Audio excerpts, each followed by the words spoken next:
This week, the name on the marquee has got to be, once again, Sean Strickland, who this past weekend at the UFC Apex in Las Vegas, Nevada, in a consequential middleweight bout, defeated Magomedov by TKO in the second round, the official time, 4:20 of round number 2. Once again, Sean Strickland gets his first finish inside the distance since November of 2020 when he finished Brendan Allen in the second round as well. Mark, start us off. Give us your take of this vintage, classic, a very Sean Strickland performance from Sean Strickland. As I burp into the microphone. That was exactly what Sean Strickland needed at this point in his career. And you can look back now in retrospect and think, they gave him the right kind of opponent to make that happen.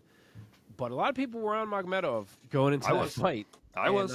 And Sean really played that fight absolutely perfectly. I'm sure that a focal point of his game plan was to let Magomedov throw his big power shots in round 1, stay safe, make his reads, and then try to take the fight over from round 2 onward.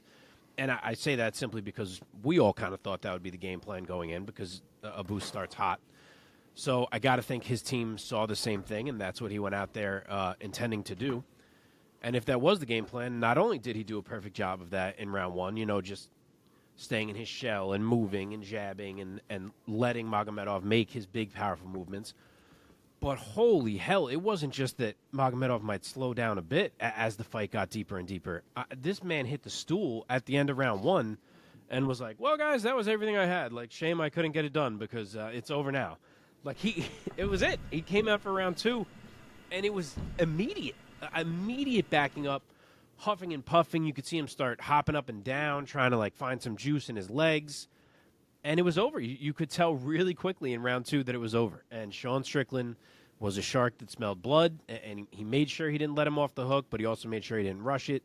He stayed calm. He walked him down over and over, kept up the 1-2s, started to kind of switch up the timing to try to find that clean shot. And he just trusted that the pressure would get to him, and that's exactly what it did. It took a good chunk of shots. It took about 4 minutes or so, but he finally dropped him. Mark Smith let him land about 10 more on the ground for no apparent reason. And Sean Strickland got himself a big win and a big finish in a perfect performance. And not to mention he endured a really bad eye poke in the first round to do it, so props to him for that. But it was really just what he needed to try to creep into a title shot picture here that it didn't feel like he was in and doesn't feel like he should be in off beating Ismagulov, but he kind of is just because of the finish and what could potentially happen coming up. He's kind of on the periphery of that title shot picture right now. Omar, bringing you in here, give us your take on the techniques and the defense that Sean Strickland throws out in the first round and on the finish he got in the second round. Dude, I wish I could explain that defense to you, but it is honestly some of the sketchiest defense I've ever seen, and I don't think I would ever tell anybody to defend the way that Sean Strickland defends, but it works for him. And like Michael Bisping says, God bless him. But I can't. It's just so weird to me, man. It's like the modified Philly shell shouldn't really work in MMA. He keeps his shoulder, his lead shoulder, very, very in front of him. He keeps his other hand up high, and he's able to kind of shift his way back and forward. And I think the real reason it works for him specifically is because he doesn't generally stop coming forward. And he's able to kind of keep that movement working for him and blocking in that sense. But it's sketchy, man. And there were moments there where, it could have went right through the guard. It could have breezed right through the guard. It could have went right into his head in certain situations.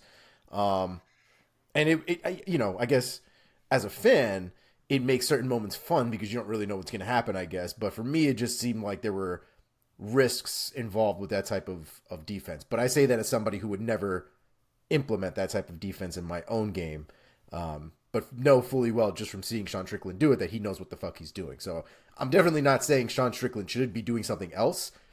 I'm simply just saying I can't really say anybody else should be doing the same thing. Not even Chris Curtis has that same exact type of style. Like his defense is a lot more relatively traditional. He has the modified Philly shell from time to time, but you'll see him, with his hands up, very traditional. As far as the striking is concerned, we call that a melting. That was absolute craziness. The first round, like Mark said, very measured approach, trying to figure everything out, trying to get his reads. And then the second round came out. Abus had nothing left, and Strickland. The thing I loved about it though was that Strickland knew that Abus was on his way out, and he wanted to help him get there.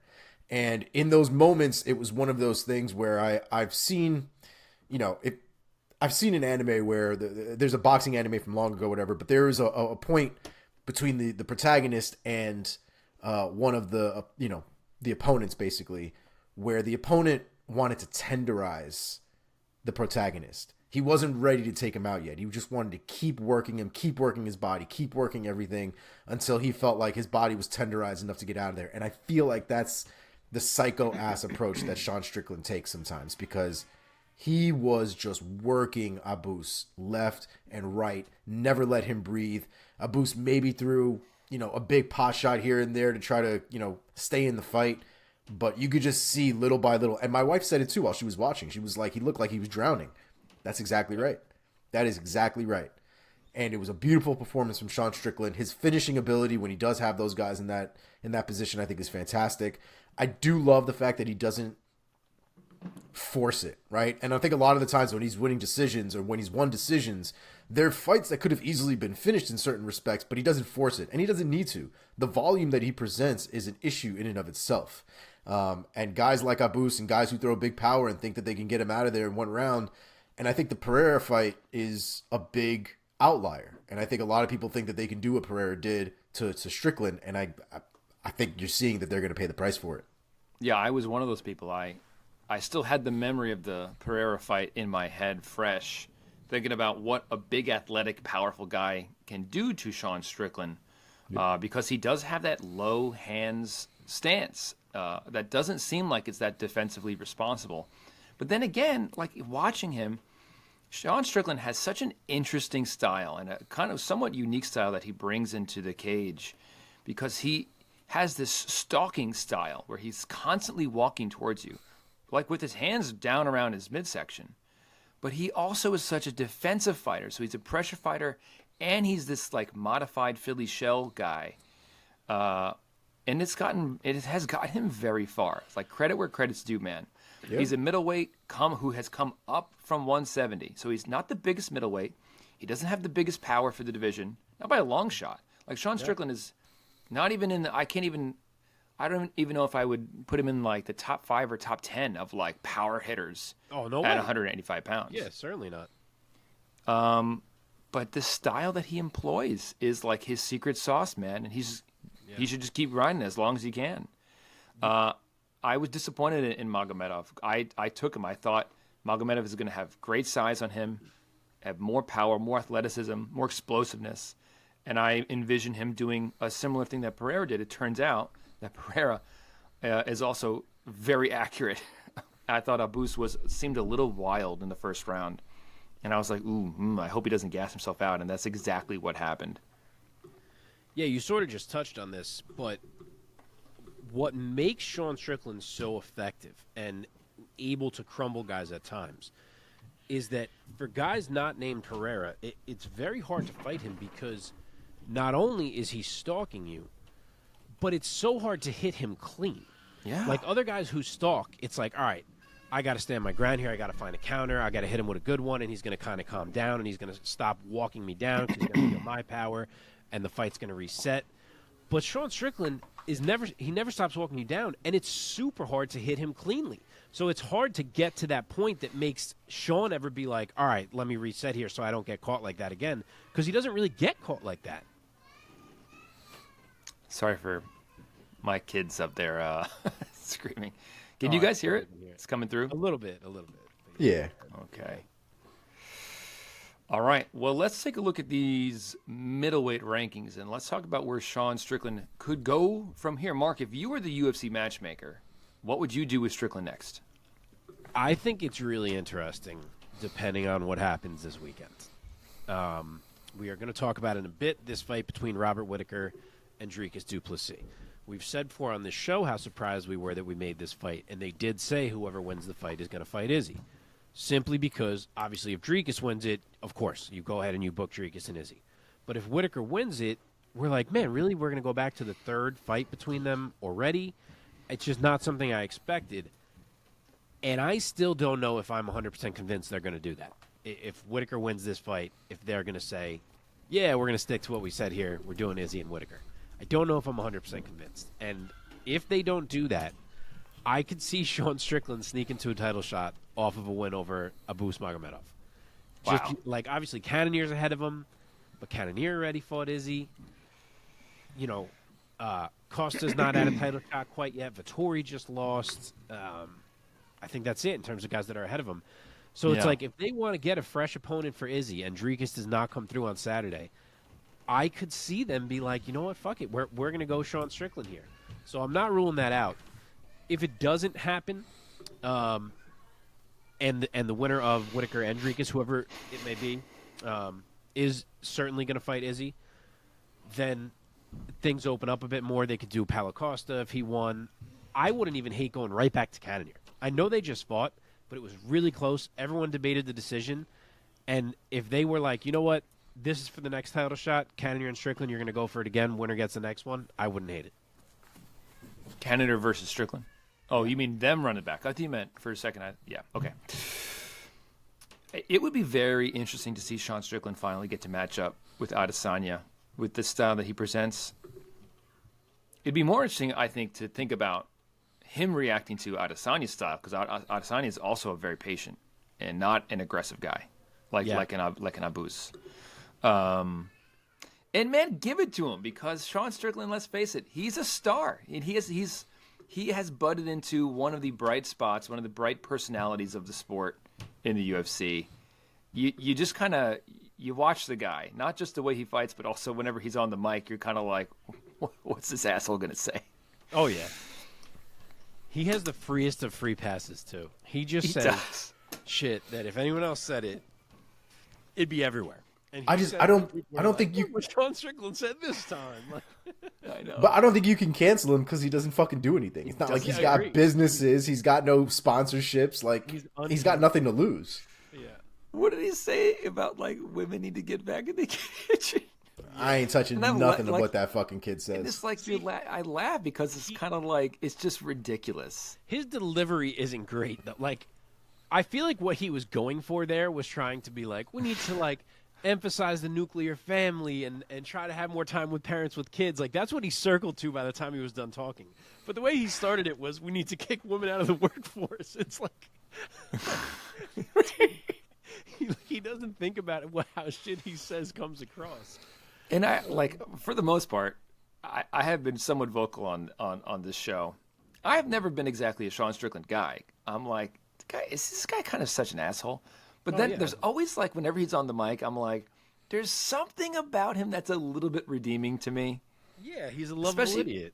He's a kind of a lovable idiot, but sometimes he says shit that's like so stupid. Correct. But then sometimes he says it with like a little bit of like a smirk, and I'm like, he knows a little bit that he's like kind of a loose cannon. He knows it. You know what I notice? And it's stupid that we're trying to analyze this dude's personality, because he could be the biggest asshole in the world for all we know.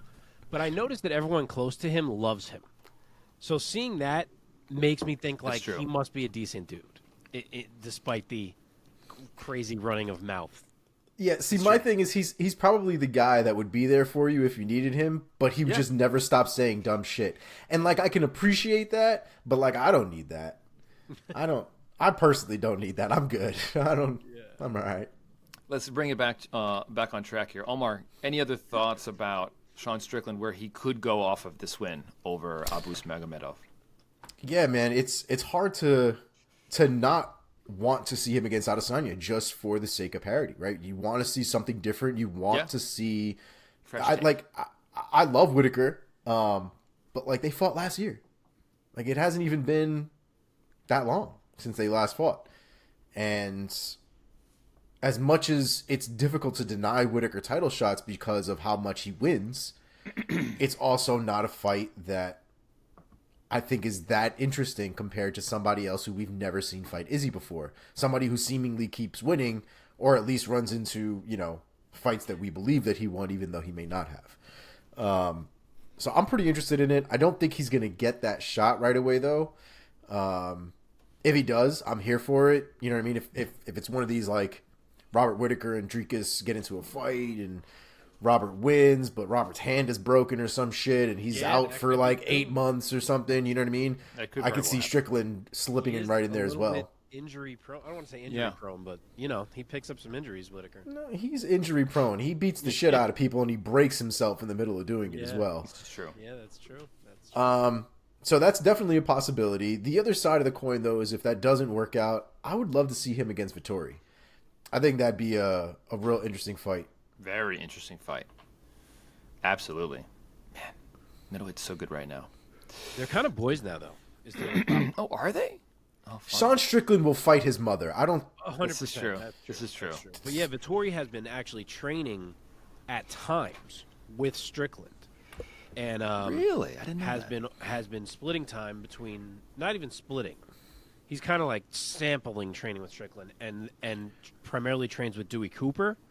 And Strickland actually said some stuff post Cannonier loss for Vettori about not really liking Dewey Cooper and thinking he's kind of a fraud coach and a guy who gets more love than he should and so on, and saying that he is the reason Vettori lost and that he wishes Vettori would join their team full time and that he thinks he'd be much better. I mean, of course he's going to say that, but I'm just saying that's what Strickland was putting out there after the Vettori loss.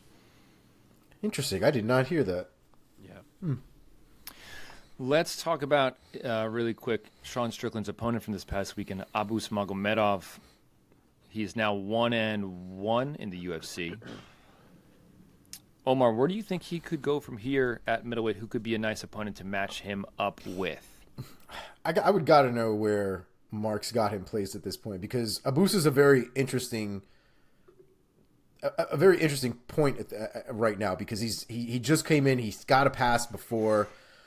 But obviously with the loss to Sean Strickland and the prop all the way up to Sean Strickland to begin with, I'm kind of curious where Mark threw him in. Yeah, I mean, I can only rank on what we've seen. His pre-UFC resume was solid. It had nothing to 100% hang your hat on it. And his UFC win was Dustin Stoltzfus. So I have him currently as my number 46 middleweight. Is he better than that? Is he maybe more like 30-ish? Very possibly, but that's who he should probably be fighting, not Sean fucking Strickland. Yeah, and I didn't know, and that's what I mean. There was just such a disparity between the person he came in to fight and the person he ended up fighting this past weekend that I'm not really sure where you end up putting him from a ranking. Like, do you throw him in the middle and like split the difference? Do you keep him over, more towards the lower side? So I guess that's the one place that I guess I was having a little issue with. But knowing that and knowing that he's kind of down on the lower side, him versus Phil Hawes might be a very interesting fight. Okay. Like it. Mark, any other ideas? I like that. Similar vein, I was trying to think of a kind of a durable veteran type to see if he can pass that type of test, so I was thinking Eric Anders. Okay. Fuck. Eric Anders dies, I think, in that fight, to be honest. He may, but I feel like that's what we need to see from Magomedov. Yeah. Like if he can pass that test, then it's like, all right, this dude is pretty dangerous. Like, let's work him back up. Your boy is 7-8. That's so rough, man. I wanted better things for Eric Anders. I did.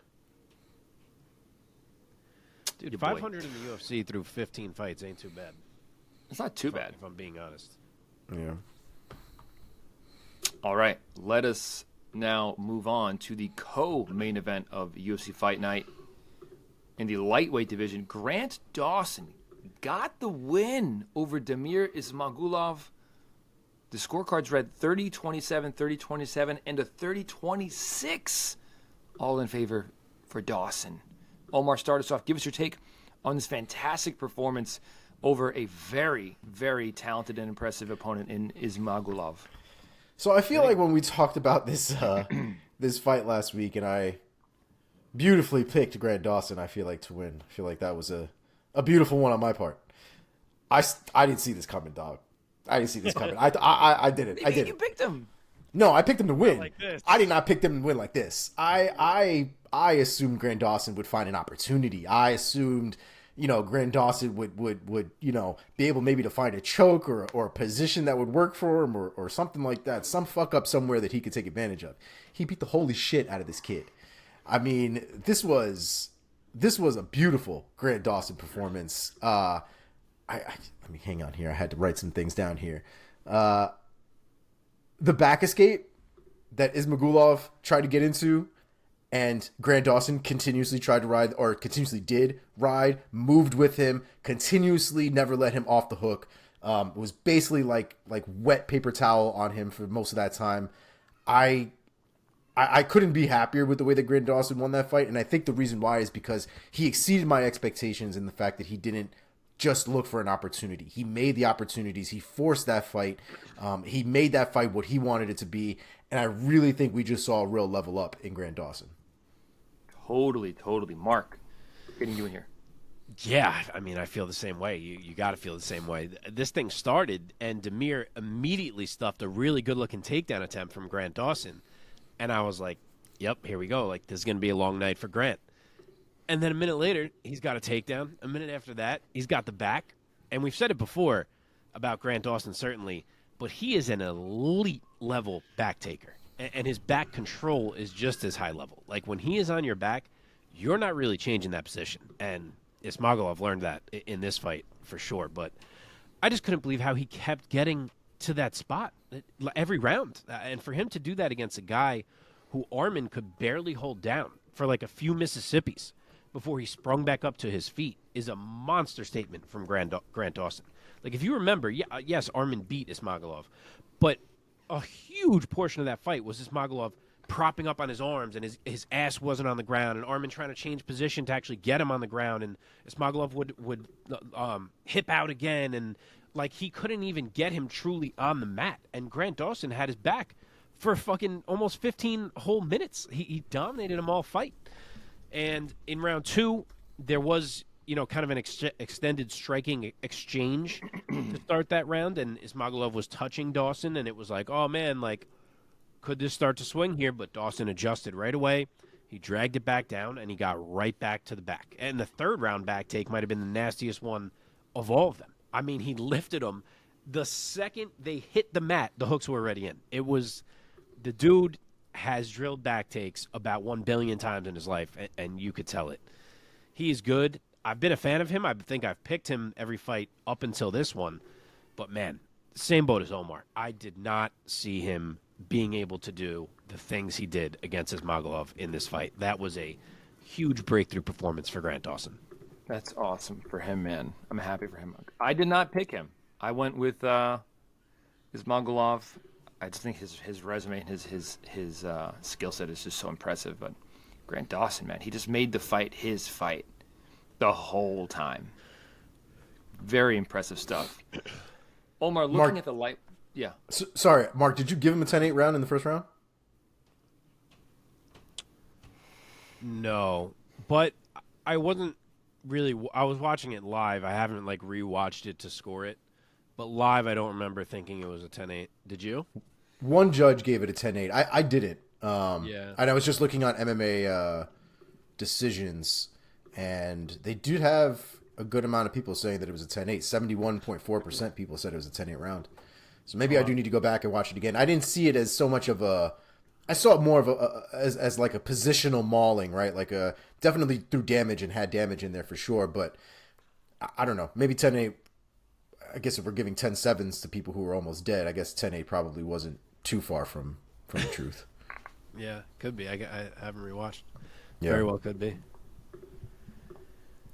Sorry, Mike. No, it's all good. I cut homeboy off here. So where does he go from here? Grant Dawson. Grant Dawson. So didn't this boy ask for a title shot off of that win? No. He didn't? I wouldn't even been mad at him for it. He wouldn't have gotten it, but I wouldn't have been mad at him for it. He said he either wants a fight above him in the rankings or a huge name if it's not. So he said, like, if they gave him a Tony Ferguson, he would say yes just because of how huge the name is.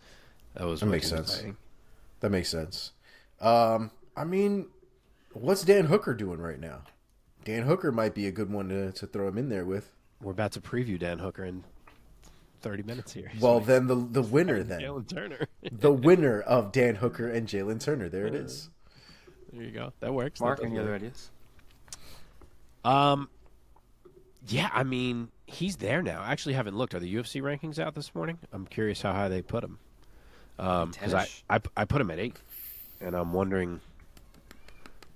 Yes. 10. Like these are updated.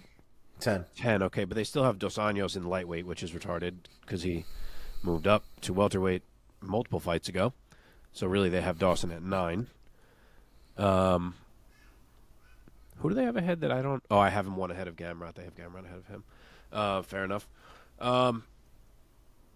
Yeah, you could go a lot of ways. Like there's this possibility that Arman could end up fighting Chandler if Chandler's not going to get Conor McGregor. But if not, Dawson and Arman could be a really good fight. I could see Dawson and Gamrot. You could even go Fiziev. I mean, any of these guys are fine. Point is just like this is where we are now for Grant Dawson. He's absolutely got to be fighting someone in the top 10. Okay. What about Ismagulov? What about him, guys? Mark, let's stay with you and give me a name for Ismagulov at lightweight. I actually hadn't thought about him now that I realize it, but I have an idea. I just want to see if he is booked. Otherwise, I would like it. He's not. I will say Diego Ferreira, who just returned and got a great win over Michael Johnson. He's a guy who was ranked before his kind of break that he took. And I feel like kind of right in a similar spot as where Ismagulov is coming off that loss. Let's throw them both in there. Might get some crazy scrambles in that one. Nice. Omar, any other ideas? I would actually like to see him against the Steamroller, against Mr. Matt Frivola. I think that'd be an interesting fight. Wow, Yeah. great fight. Huge fight for Frivola. Especially with Frivola having shown this new striking comfort, I think it makes it even more interesting. Yep, I like that one. Okay, nice. All right, let's move on. Let's see. In the welterweight division, Michael Morales gets a big win over Max Payne Griffin by unanimous decision. All 3 scorecards the exact same way, 29-28, all in favor for Morales. Mark, start us off. Give us your take of Morales getting the biggest win of his career thus far. Keeps rolling. This played out kind of how I imagined it would, honestly. I knew Max Griffin is a smart fighter, a tricky fighter. He showed Morales some different things in round 1. You could tell they kind of had a game plan to maybe try to throw Morales off a little bit. And round 1 went pretty well for Max Griffin. But the talent of Morales just overwhelmed as the fight went on. There's too much natural talent in this dude. And it started right away in round 2. He started to take the fight over, and I love watching him fight, man. He's just endlessly comfortable striking, and he is so long and flowy in there. But at the same time, everything he throws somehow has heat on it. Like, even when he doesn't wind up and it looks like he's kind of just popping little shots, they snap dudes back. There's a lot of natural, wiry power in that man. Yeah. And he's fast as hell, too, so he's a tough puzzle to solve, especially if you can't take him down, and Max Griffin couldn't. He tried a bunch of times. So, yeah, Morales really shined in those latter 2 rounds and got a great win for himself over an established vet in Griffin. Continues to march up the ranks. His O is still intact, and I'm definitely interested to see where they choose to go with him next. And still undefeated, Omar, what is your take on Morales getting this win over this welterweight vet? Yeah, man, I thought Morales was great. One of my takeaways, though, is I'm still torn on Max Griffin, man. Like, his striking is still a little suspect to me, and I think we've been here for long enough where it should be tightened up a little bit more. His 1-2s down the pocket almost come out at the same time, and he's almost got 2 hands out at the same time while he's striking. It's not great. It leaves him really off balance, off position. You can see that he's less comfortable in the fire to the point where he's trying to duck and strike at the same time. And it really doesn't make for clean striking against somebody like Morales, whose eyes literally never take their eyes off of their opponent, never are taken off of their opponent. Morales is a lot cleaner because he's a lot more comfortable in there. Max Griffin, I think, got to a point where he was trying to look for the takedowns because he wasn't so comfortable in there with him. Totally. And I think you can really see it. I hope Max Griffin does something about the striking, because I think the things that he's lacking in there are things that he could train himself to get better at and work on. I just hope that he's able to identify them and fix them, because at this rate with those specific issues, he's not gonna. There's gonna be a ceiling, and that ceiling I don't think goes above 15. Okay. Let's talk about that. What's next for Michael Morales, Mark? How close is he to knocking on the door of the top 15? So I don't have him terribly close just yet. Let me tell you where I actually do have him. I have him at 36. His record so far is Trevin Giles, Max Griffin, and Adam Fugate. So solid, but hasn't quite broken through against some higher level guys. But I would like to take a bit of a jump here at this point with the way he has looked. I'm going to say let's do him and Chaos Williams. See if he can get past someone who carries a lot more danger than the dudes he's been fighting. He hasn't exactly been fighting finishing threats, so let's get him in there with a guy like that. Wow. Omar, any other ideas? Yeah, I was actually going to go just probably right in that same vein, and I was going with the Joaquin Buckley. I thought that would be a very interesting and explosive fight. Striking on par for sure. For sure. Wow. It definitely is. Tremendous stuff. You guys have anything to say about where Max Griffin could go from here? Or do you want to move on? I'll match him up real quick. I don't want to drop him down too low, right? But I haven't seen Nico Price fight in a minute. I don't know what Nico Price is doing other than, he's fighting on Saturday. This weekend? Do you know any of the fights that we're previewing? We'll get there. He's fighting Robbie Lawler. What about Phil Rowe? Phil Rowe? I know he just finished fighting, but actually just gonna say. Yeah. Okay. Rowe. There you go. We've recovered, Mike. Phil yes. Rowe. Okay. Oh my! Take a look at Saturday's card, why don't you? Yeah, let's take a look at what we got going on here this weekend. All right. Let's see. Let's move on here.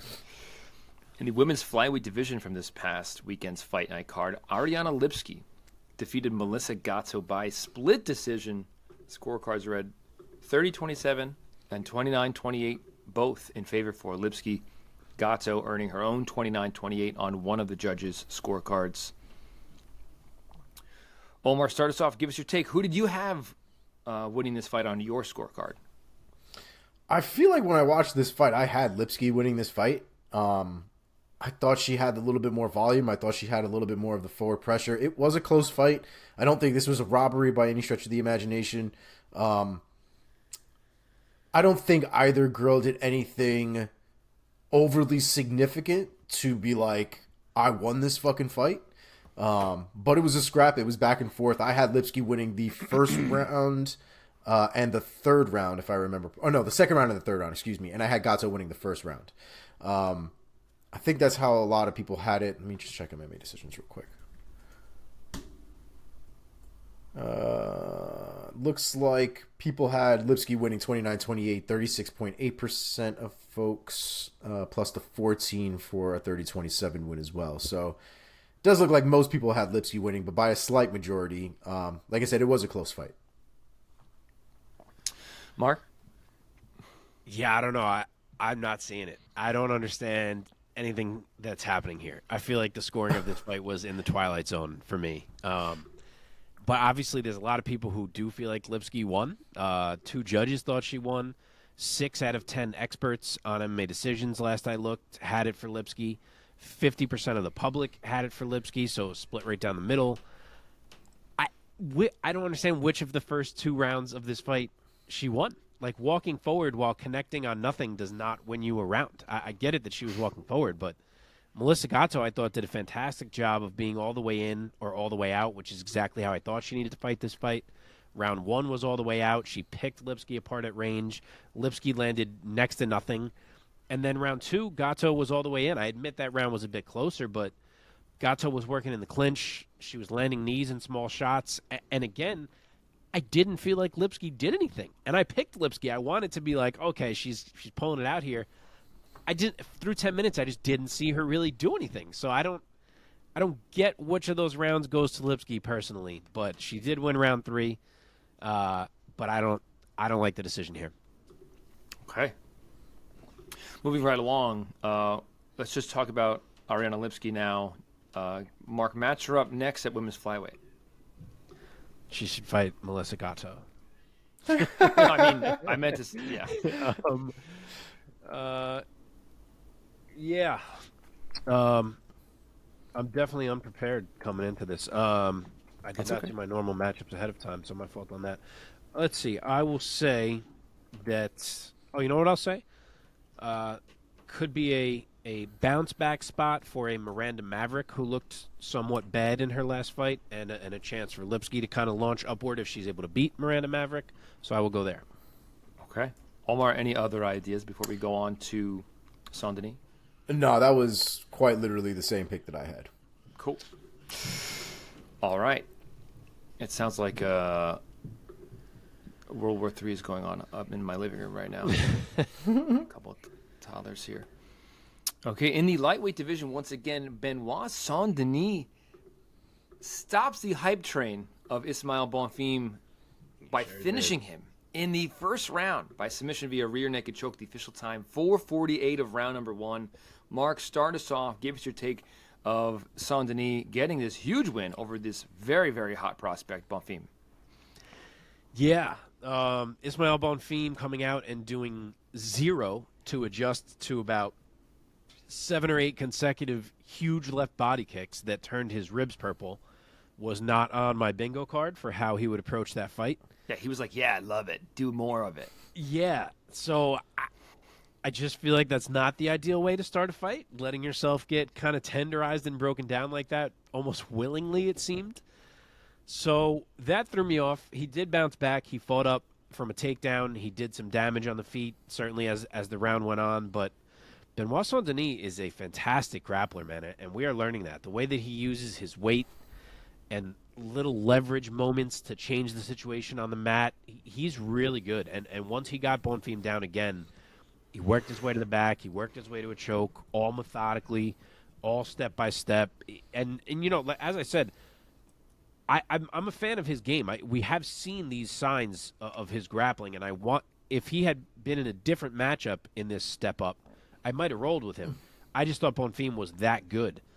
But he showed out, man. And it wasn't even really a choke. It was like a good old crank jaw crusher almost. Yeah. Yep. Like you saw Bonfim kind of like stretching the jaw out when he finally let go. But the grip was so strong that, you know, as soon as he really squeezed it, it was like immediate. Bonfim was like, nope, can't fight this. So, yeah, a huge and unexpected win, I think, for Benoit Saint-Denis. And he's got to start getting some respect. Absolutely. Omar, what did you think of those body kicks? Yeah, it's not even the body kicks. It's like Mark said. It was the you just didn't do anything. You just took them, and it was weird, right? And it led me to believe that there was something wrong, that there was something that was off with Bonfim, that he wasn't on, that there was, you know, one of those things you go in with and you're not 100% in the fight. And it kind of carried through the fight for me, and I, you know, it just didn't look like the performance that I was expecting from Bonfim. And to that point, it was exactly the performance that Saint-Denis needed. He was able to tear through this guy with such hype that it's hard not to deny him the respect that he's just garnered and a good opponent going forward. Hell yeah, man. Hell yeah. That being said, let's keep this thing rolling. Give me your opponent next at lightweight for Benoit Saint-Denis. Saint-Denis. I just had the lightweight rankings up, and now they disappeared. Mark, take it first. Yeah. So he kind of shot his shot. I know he's got this Paris card coming up in September. Forget the second name that he said. It might have been Armin, honestly. But then he kind of circled back to Gamrot. He said that Gamrot being from Poland, maybe he'd want to be on a European card, and he would love to do that as like a co-main event on the Paris card. So that's definitely a jump. I understand he looked great here, and he's certainly working his way up the ranks. It wouldn't shock me if they do that, simply because it is a Paris card. There's not a ton of French fighters. They love him over there, if you remember his reaction that he got in Paris last time. So it really wouldn't shock me to see a jump like that. I'll give another option in case they don't go quite that high. I think him and Thiago Moises would be a really fun fight to see those two match each other on the mat. That would be cool. Who was your first pick? His Ask of Gamrot I was talking about. Oh, fuck. Oh, that's Jesus what he Christ. asked for. Yeah, no, he's wilding. He's bugging. The name that I was thinking about, just to kind of stay within the kind of area that he's in right now, was a good win for sure. But even a Rafa Garcia, I thought would be an interesting fight. Just kind of, I don't know if we need to throw him in the fucking number 8. That seems like a lot. Yeah. Again, I don't think he gets a ranked fighter unless it's that they really want to put him in a huge. Again, as he said, he played it perfect. He was like, "Look, it's a French card. Put me in the co-main, and if he's going to be in the co-main, it's going to be against a name. It ain't going to be against a Rafa Garcia. So it's not out of the realm of possibility that he could get something like that. But we'll see. Yeah, it's true. And he's 3-0 at lightweight. Just to remind, his only loss was in his debut when he took it up a weight class. Saint-Denis improves overall to 11-1 with 1 no contest. He is now 3-1 in the UFC. Dude, honestly, even fighting Kutateladze coming off of the loss recently would be an interesting fight. That'd be a good fight. That works for sure. Even Ismagulov coming off of this loss would be an interesting fight. Sure would. Let's get it going. I think he's more there. Kutateladze, Ismagulov, Moises, as I said. I think he's past Rafa Garcia, if I'm being honest. Yeah. Sure. God of War in French, Google just told me is Le Dieu de la Guerre. I don't know. That can't be it. French. Le Dieu de la Guerre, something like that. Thank God you're here. French is so hard. Okay.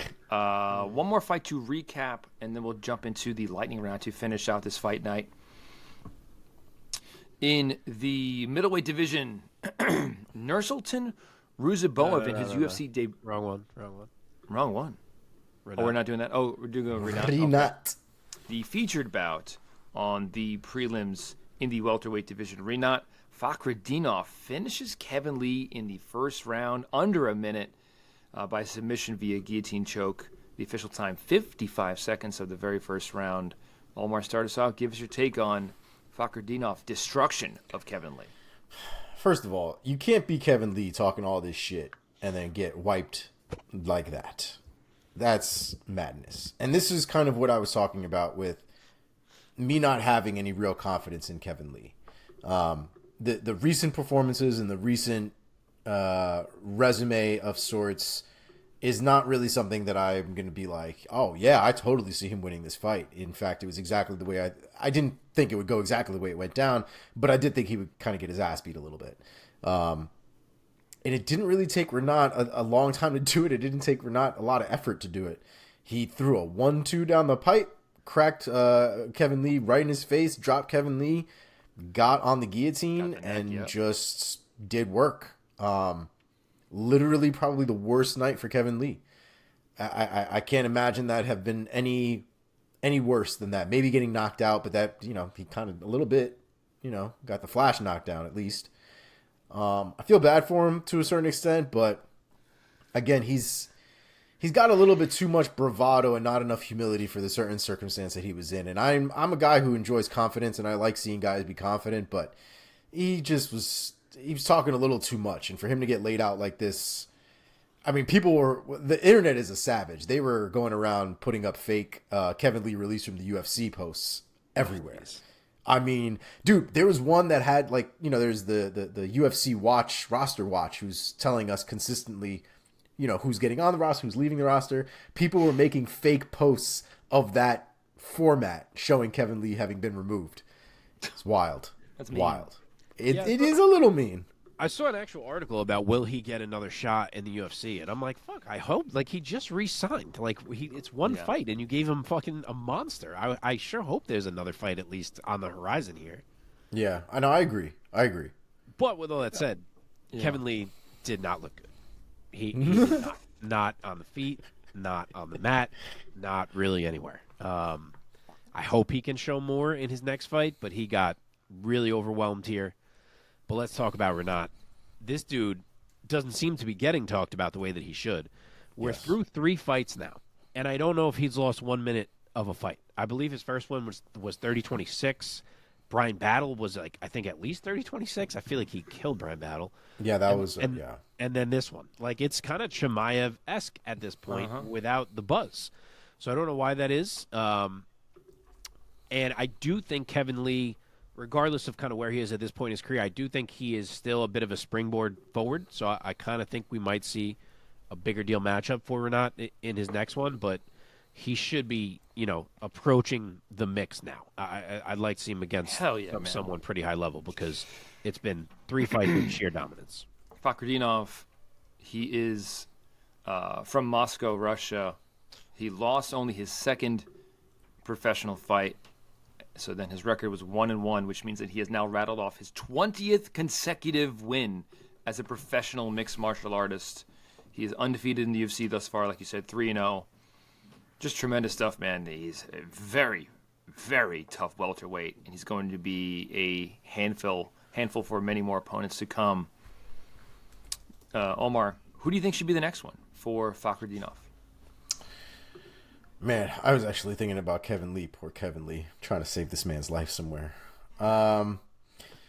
I mean, with a performance like that, I mean, you want to keep selling him, right? He's a big name, like Mark said. It's kind of Chimaev-esque, and you kind of got to keep rolling while the iron's hot. And it's not one of those performances like a Paddy performance, for example, where you feel like you kind of need to completely slow roll him and kind of test the waters little by little.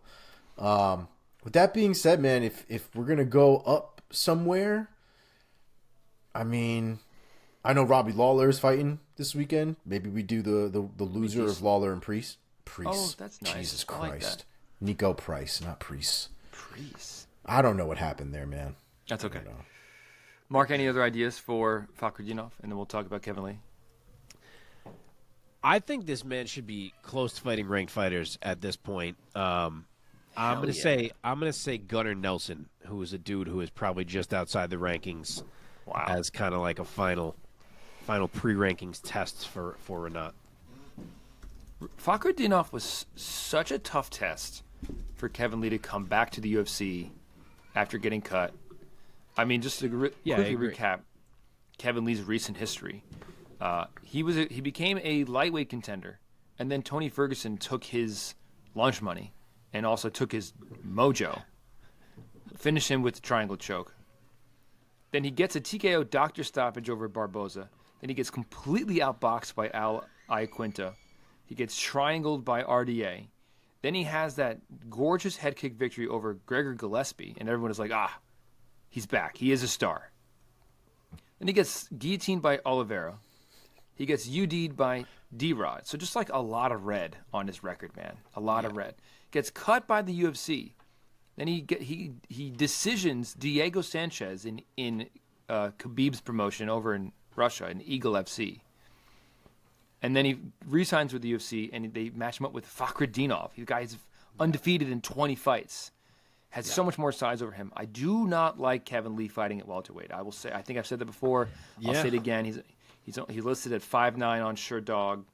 He's a much better lightweight in my opinion. I know that might be a tougher cut for him, but I just don't see him going anywhere. I don't see him getting any traction at 170 pounds. He's just going to keep getting matched up with these guys who are just much bigger than him and much more powerful than him, like Fakhretdinov. So he's the definition of a 65er.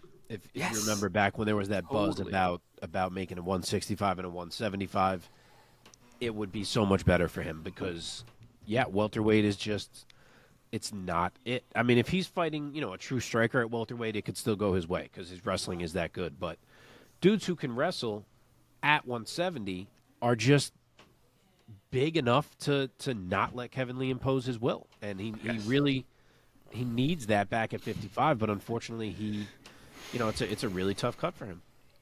My take is a little bit different. I actually think that his wrestling is not that good. And I think that that's the reason why he can excel at 170, because somebody who actually had real, solid wrestling technique could kind of work around the size disadvantage by utilizing their wrestling properly. But that man doesn't like to wrestle the way that a lot of the technical wrestlers do. He lays on people. He tries to put people against the cage, and it doesn't work. He's not a great wrestler. He's able to do it at 155 because he's that much stronger than guys at 155. But it's not because his wrestling or his technique is any good. It's because he's stronger than them. And 170, he doesn't have that advantage.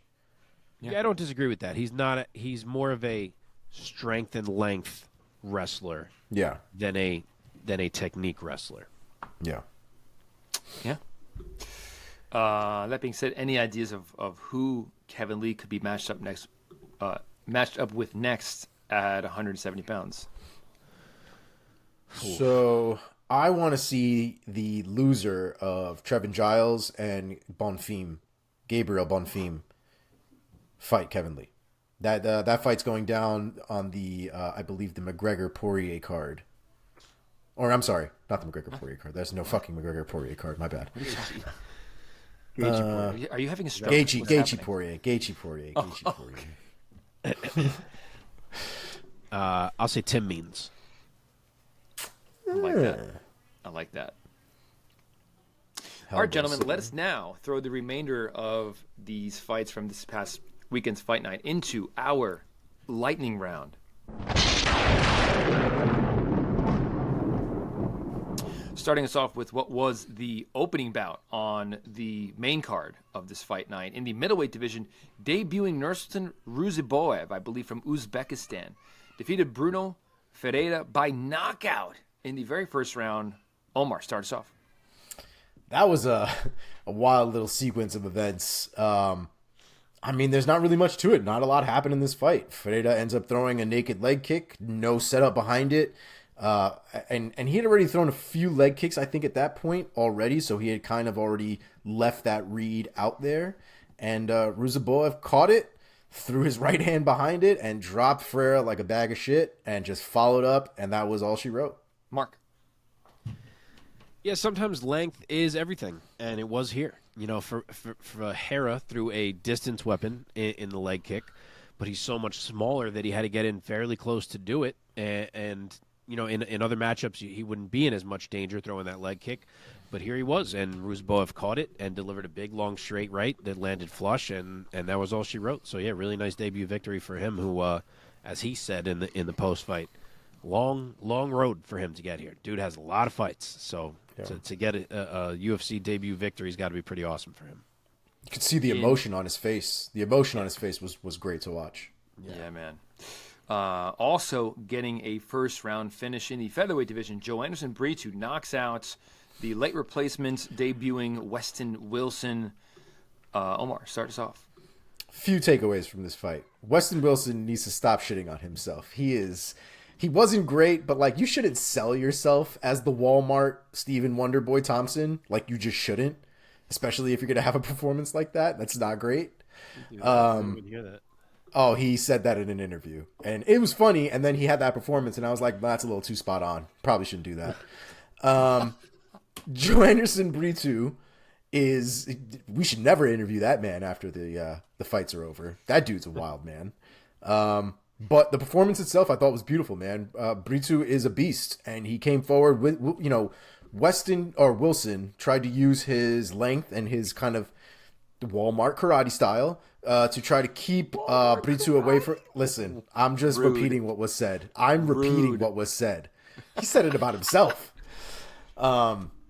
But Brito was able to walk through it, man. He didn't really have any trouble with it. He had his early reads and his moments to try to figure it out. But I think Weston might have given him a little bit too much credit and a little bit too much respect early on, and I think it cost him, man. I think had he let the hands go a little bit more and was able to be a little bit more aggressive with his long-range striking, because I think he had a lot of the distance there that he could have worked with that he just didn't. But it was a good performance from Brito and another one on the books for him.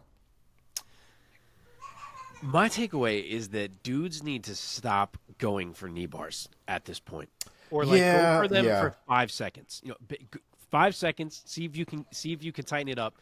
If you can't, bail, because it feels like every week now we see someone try to go knee bar and then just get their face pounded through the mat. Like guys are getting too good now. Right. There's no defense. People are used to being in knee bars at this point. Like the training, they're too good now at understanding how to move, how to twist to open up that ground and pound. And we're seeing it every single week, and Brito did exactly that. So I think guys have to be a little less comfortable in that knee bar spot.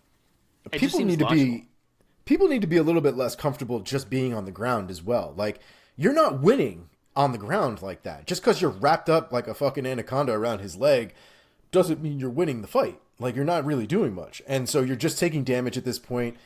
And I don't know, man. The approach to the fight was a little weird, and I expected him to even be better on the feet, but he wasn't even that much better there. Dude, and there was a brief moment where I was like, oh, shit, is he going to get this? Because it looked like he was kind of hyperextending Britu's knee. Yeah. But to your point, you're absolutely right. It's like, this is not straight jiu-jitsu, guys. And you're going to get, because it's just the logic of like, you have to go 2-on-1 of like both hands on the leg.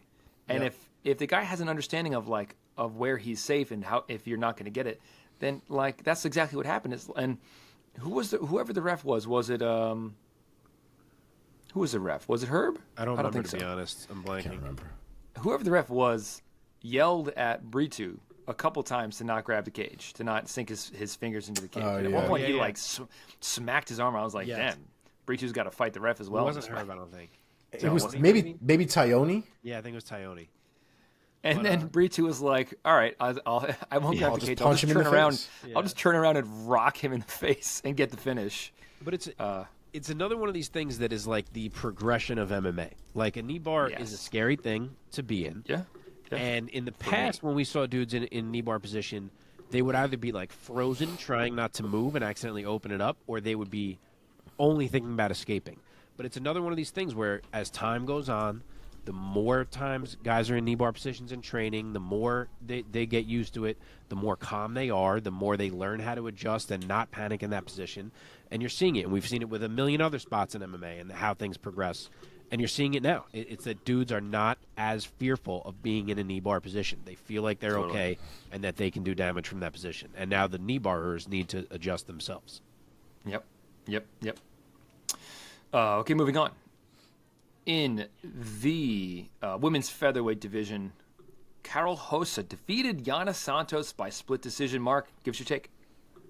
I'll tell you what, this was yet another decision loss that I didn't love. Yana Santos came out really strong in round one. She was ready to scrap. She was more aggressive, had the bigger shots. She was strong in the clinch, as we know she can be. She always impresses me how strong she is in the clinch. It seems as if she's stronger than she physically should be. Hossa did take over in round three. She finally settled in. She got Yana's timing in that round, and she was able to have a much easier time controlling the range and the striking, which is where I thought she would have the advantage. So those rounds were certainly 1-1, and it all came down to round two, and I don't see how you give that round to Hossa. I really don't. She didn't land that much. It wasn't round one level for Santos, but she still did quite a bit over those 5 minutes, and I think it should have been 29-28 for Santos. Omar? Yeah, this one I actually agree with. I had Santos winning the first two rounds, and then I had Hossa winning the last round. Looking at MMA decisions, it actually looks like a majority of the professional media has them 29-28 for Hossa. They have two guys here, 28-29 for Santos, 29-28 for Santos. I don't know why they wrote it like that. But as far as the people are concerned, the 29 folks that have already submitted their scorecards, they have Santos winning that fight by a slight majority. So it wasn't like a blowout or anything. Like Mark said, it really came down to one round difference. So it was a close round. I do think that Santos won that fight. I'm just, again, not really ready to die on that hill. If you told me and you gave me a reason why you thought Hossa won that fight, I get it. Okay, two lightweight prospects faced off, and Elvis Brenner out of Brazil, now 2-0 in the UFC, gets it done by, TKO over Guram, the Georgian Viking Kutateladze, who's now 1-2 in the UFC. Mark, go first. Yeah, 1-2 in the UFC with a win over Gamrot. That's a unique record. Yes. I think we can go ahead and acknowledge the fact that Elvis Brenner was wildly underhyped entering the UFC. And I get it. You look at his record, he's got some random losses on there, but the dude is good. Like, he has now beaten Zubaira Tukhugov, who's a quality fighter, in his debut, and he just finished Guram Kutateladze. And it's not like that finish was a lucky sequence or the only good moment he had in that fight. Like, yes, he was probably down 2 rounds, and yes, he was drenched in blood, but he had plenty of good moments in that fight. There was a lot of times where I was like, shit, Elvis Brenner, okay, like, I see you. And Guram, as I just mentioned, like, the dude has had 2 UFC fights prior to this, 1 win and 1 loss, but really it was kind of more like 2 draws. He had 2 razor-close fights with Mateusz Gamrot and Damir Ismagulov, which is pretty damn good. So, and that was no draw. Like, to finish Guram right there was a big deal for Elvis Brenner, and he thrusts himself into the mix, I think, in a way that no one expected to see. Yeah, man. with a neck shot KO. Omar, did you go for Brenner? I did not, but I would love Go. to. Do it. Brenner's a beast, man. I definitely was on the underhype train for this. I definitely didn't see this one coming. As good as Kutate Latte is, and he showed that he was in those first 2 rounds, and honestly, even through the 3rd round, it was a great goddamn fight. And for Elves Brenner to continuously push through what I would have to imagine is a mental, hurdle in getting all those cuts, getting hit that way, getting rocked that way throughout the beginning of that fight, and just continuing to push through, continuing to fight, continuing to keep your hands up. That shit is taxing. And when we got to that 3rd round, man, and they were both in that fight, swinging away and cracking each other, and for Elves to be able to just, it was literally, on the neck. It was... I thought it was like neck chin or, neck jaw line or something like that. I literally think he just shut all the blood supply to his brain for that moment. And it just turned everything off in Kutate Latte's body slowly. It was a wild moment. I had to replay that finish a few times to really see what had happened. Yeah. But it was a beautiful finish, a gorgeous fight. I don't know if they got fight of the night, but if they didn't, they should. And if they're not going to, they still need to get paid like they did, because that was a fucking fight. That's exactly what you want to watch when you watch MMA. It was great. Yep, agreed. That was awesome. Okay, in the women's flyweight division, Luana Carolina upsets the UFC debut for Ivana Petrovic, getting the UD over the Norwegian, Croatian something. Marco first. Luana Carolina grabs another W, man. She looked really comfortable in there, and Petrovic brought it to her, but Carolina, outstruck her for the majority of the fight. She had some success in the wrestling that she mixed in, and she just did enough to kind of not let Petrovic ever really get off. So a good W for Carolina. Omar, Carolina evens her record in the UFC now 3-3 under the UFC banner. Give us your take of her win over the debuting Petrovic. Yeah, I thought Petrovic definitely put up a fight, but I had Carolina winning 1, 2, and 3. I had her winning every single round. Yeah, I did. And the scorecards were all over the fucking place. I don't know if you actually knew round by round what the scorecards were, but they were kind of, well, I guess the 2 of them were the same, but the Tony Weeks one was a little weird, where they gave Petrovic the 2nd round, and then they gave Carolina the 3rd round, and the other 2 judges gave Petrovic the 3rd round, but not the 2nd round. Wow, very, very odd. Yeah, it was very weird. But again, I had Carolina winning all 3 rounds. I thought her striking actually looked pretty good. She's had a little bit of a rough go in the UFC so far, so I thought it was good for her to come out and actually put on a performance that made her look really good. Okay, last one here. In the heavyweight division, Alexander Romanov gets the win over Blagoy Ivanov. About 500-plus pounds of man in there opening this fight night card. Omar, start us off. Give us your take of Romanov getting back in the win column.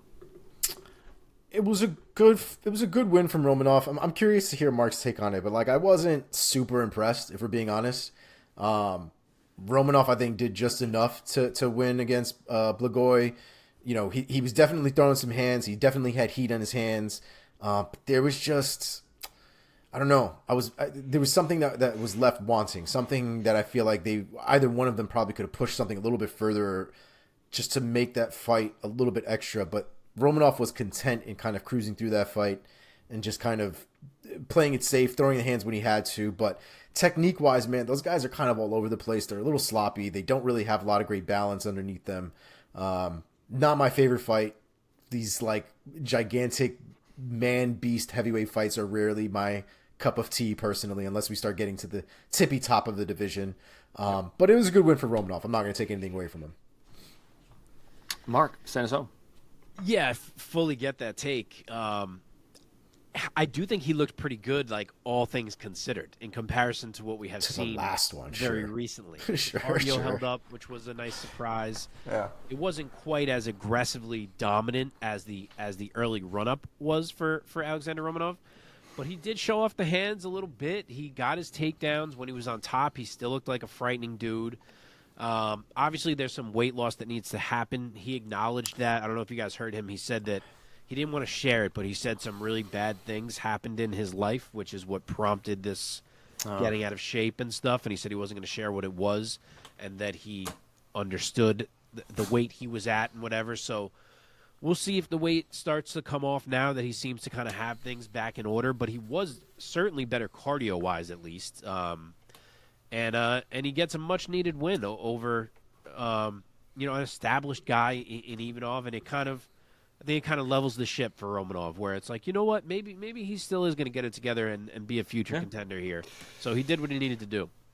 The Moldovan started his professional career off 16-0, went 5-0 in the UFC, and then suffered back-to-back losses at the hands of Marcin Tybura, losing by majority decision to him, and then coming out and looking just like a different guy against Volkov, like you alluded to with that weight gain. Yeah. The getting back Tybura to one the should have been a draw. Like, he won 10-8 in that first round. Absolutely. Yeah. So, Yeah. I mean, it's still technically, really, one dude has beat him in a fight to this point so far. I did notice, I didn't want to like fat shame the dude, but like I did notice that he seemed bigger, and I didn't really have a very good recollection of what his physique was earlier on, but like I kind of remember him having more of a like built, you know what I mean? Like a little bit more muscle on him, or at least a little bit more visible muscle on him. He was never like shredded. He wasn't like a Sergey Pavlovich, but I do remember there being, less cake and a little bit more shield. You know what I mean? Man. Yeah. Oh, for sure. Yeah. Yeah. Well, it sucks to hear that, the weight gain had something to do with something bad that was going on with him, something personal. So he was probably just eating his feelings a little bit. And just not doing it. Understandable sometimes. If you've ever been, in that kind of mental situation, it's difficult. It's the eating is one thing, but it's also not doing anything. You know what I mean? Yeah. You don't really have maybe that thing that gets you to the gym, that makes you want to work out, that makes you want to feel something like that for an hour or plus. You know what I mean? So I hope he gets his shit together, man. Because if he is as good as he was, from a prospect standpoint, he's still very interesting. The last couple of performances just haven't been it for me. Yeah, I have okay, let's put a bow on this. A lighter Romanov the next time he shows up. Yeah, man, we'll see. Let's put a bow on this Fight Night card and move on with this little show here.